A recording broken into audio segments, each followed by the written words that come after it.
all right, everyone. Thank you again for being here at AfroCannes 2025, elevating and amplifying stories from Africa, the continent, and Africa, the people. And we are very excited to be here this morning with the filmmaker Deepti Chawla, Mumbai-based but globally impactful.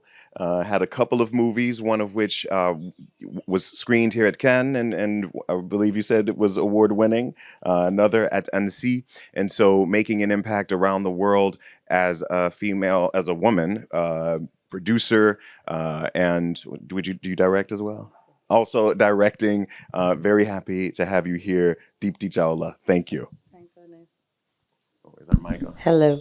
Good morning, everyone. Thank you, Ernest, for having me. Of course. Thank you for being here. And so when you come to an event like AfroCannes and Afrofuturism, where do you see the role of our allies in places like India and other parts of the world that have their own, obviously, millennia-old culture that is still expanding out into mainstream Western storytelling spaces? Where do you see the connection there? I think originates from history. I mean, so many Indian films are still in Africa, and we have so many Africans in India. There's so much of medical evolution that has happened in India, makes Africa travel to India. And our stories have been common. Our struggles have been common. Our past has been common, and I think that our future can be common too, if we come together. We are the largest consumers in the world for everything combined together. And I think we can control some things here only if we come together. That's right. Together we are better. Yes. Then tell us a little bit more about some of the two feature films that you've had recently see some success. Yeah, long journeys. I mean, people only speak about, once you win the awards. But 20 years of producing, being there in Bollywood, trying to understand the independent space, understanding the struggles of independent cinema, and then realizing the potential of co-producing is what made me come on board on The Shameless, which broke history by first Indian actor to ever win a Best Actor award from India in the history of Cannes. And by a Bulgarian director, by the way. And Sultana's Dream was the animation film at Annecy, which was by Isabella, German director. She used to teach in India to the animators in a beautiful college, and she fell in love with the country, and she, got a book in her hand called Sultana's Dream, and she decided to, start making it.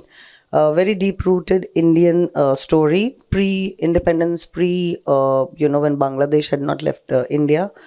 And a story about a princess, a Muslim princess of Bangladesh, who had a dream, an utopian dream, that what if men were inside and women were given freedom? And what if men were made to dress up or were controlled, and if women could fly the planes? And this was in 1830. Wow. And so nobody could imagine what that world would be. And it was a very intelligent choice to make it an animation because she could go wild. And the film is that. No wonder it picked up the Grand Prix Award at the Annecy because of its craziness, for its beautiful, animation and a female narrative of a female, character. Incredible. It sounds exciting, just even you talking about it. How can people look at it now? Yeah. It's got its distribution. So it was primarily produced by Germany and Spanish money, and it's in Germany screening. We are still looking for distributions in other parts of the world. We have a sales agent on board, very, very competent. They're working on it. Shameless just had a massive success in France as we speak. It released just this Friday. That anybody who's in France can see it, but again, it's doing the rounds.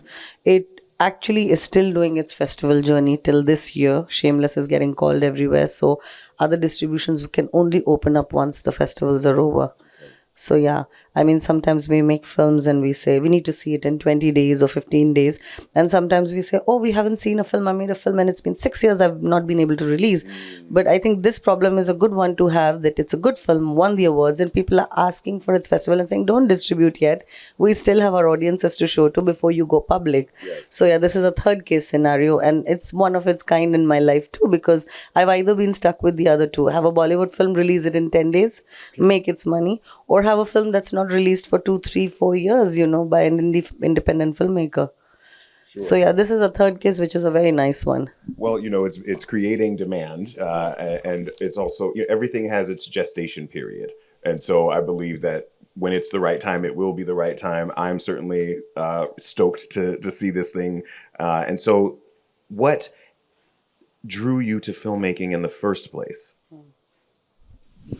I think the natural cliche that you could be with glamorous people, or I thought you could tell stories, but it was actually when I was 17, 18 that I was hanging around somewhere, and there was a behind the scene video playing on television, and I kept thinking somebody's talking and talking and talking, and I said must be a director, but there was somebody behind with a very big machine, an Arri 435 back in those days with 35 rolls, and I was like, this is power, this is like having a gun, I want to be that. So I wanted to be a seer. Yeah, and I was like, and that's why they call it shooting. So I was like, yeah, maybe, I want to be that. And then I came to Mumbai. I'm not originally from Mumbai. I'm from Delhi, finished college and came. Yeah, but I was a photographer in Delhi. And then I said the natural succession for me from a still photographer, to become a cinematographer would be easy. But once I did, try my hand at cinematography, I realized that he's not the storyteller. Or she's not the storyteller. Story is being told by someone else. And then I saw Titanic. I think that was my changing moment. When I saw a film like Titanic, that mass, that scale, and I was like, wow, I mean, how do you make that? So there are visual effects and stuff like that. So I realized there's a lot of things to learn, and the only way to do is to get into it. So I navigated doing everything till I decided that I wanted to direct. And then I realized that it's difficult sometimes to convince people for your story. So how about becoming a producer myself? I love that desire for that drive for mastery, for control of the destiny of the story as well as your own destiny. And that it's just, wow, it's inspirational to hear that you watched Titanic and you were like, how did they do that? Because I think the question behind that is, or not the question, but the assertion is, I could do that. And so what's next? What's coming down the pipeline for you that you can speak to? I think the love for Sultana's dream extended beyond. I picked up an animation film, which is an Irish folklore, and 11-year-old little boy who has a superpower of listening to animals, who goes at a forest behind his house, and there's a monster that stops him from not entering the forest. They don't want human beings, and he becomes like a superhero to speak to human beings that we're doing something wrong, only to realize in the end that the bog monster, the monster that came out of all those creepers and trees hanging from its body, was a mama who was trying to protect a baby animal and didn't want animals inside.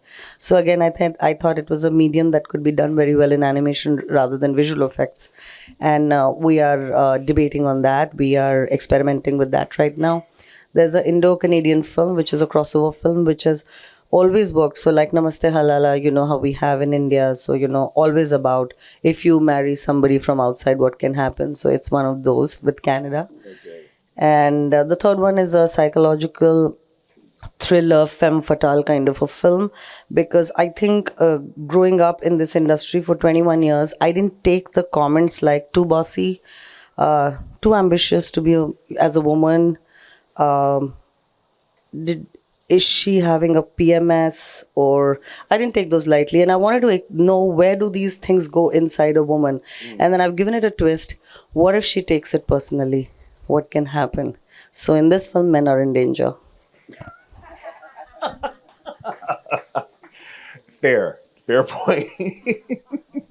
So in listening to you describe these stories, I'm seeing this through line of the magical real, of fantasy, and I put that in quotation marks because I feel like we're in a time and in an age when we all are aware of other planes of existence and even within ourselves, other dimensions, and so we may not necessarily know how to articulate this when we're telling our stories, but why do you think that is at this time that stories of the magical real are resonating with audiences? Actually, good question. I didn't think about it, but with so much of content in this world, with every country managing to get their original stories out. I mean, there's a lot of them left.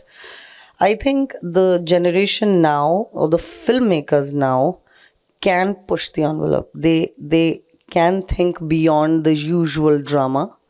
And I think magical realism also comes from a very positive thought of what if, I mean, and possibilities. Yes. And I think it's a good thing that people are experimenting with that, because there is more to life, you know, and a lot of that has worked. It has worked as a, you know, an experiment that people are doing, and I think more and more people are making it part of their communication too. I think we are all becoming hopeful. Yes. And I think maybe a little bit attuned to our superpowers, even. Yes, all of us. All of us. I think we are all crazy. We didn't talk about our superpowers, but I think we have started to speak about it. Mm-hmm. Now, I don't think we were told to talk about it. I think it was all suppressed, no? Yes. When we were growing up. I mean, if you said something like, I'm such a good painter, and they'll say, oh, good, forget the painting. You know, you have to be good in physics, you know, all of that. And I don't know, maybe my superpower was painting, but I never explored it. And, you know, being on stage, having a mic and, you know, speaking was always, you know, something that I liked. But I was always told there's an age and time for that. Right now you need to study, you know. Yes. And so yeah, but that's not the pressure right now on people. They're more open, they have freedom. I mean, most part of the world. Sure, certainly more than ever before in times that we can remember. In wrapping up, what advice would you give your younger self? I wouldn't. Actually, I'm very inspired by her. The resilience, the power, the grime, the stories, the pushes, the hard hits. Actually, I look up to her sometimes when I'm lost and I'm like, you're the same person you were when you were 16, 18, 25. Do it. You can do it. And, you know, you've done it when you didn't know it. You have more resources right now. I wouldn't tell her anything. I would actually tell her, come join me because I need you more than I've needed anybody. So, yeah. A beautiful sentiment, beautiful answer. Thank you so much. Deepti Chawla, a big round of applause, everybody. Thank you, Deepti. And before we go, how can people find out more about you and about the projects following along? I'm on Cinando. If everybody's registered in Cannes, I'm on AfroCannes database, very easily discoverable. I'm on Instagram with my full name. I'm on Facebook with my full name and LinkedIn on my full name. And I'm very, very, very easily approachable once you WhatsApp me. All right. Excellent. Thank you again, everybody. AfroCannes 2025. We've got a lovely audience here. We'll be coming back in a few minutes with our next storyteller, and we're going to take some photos.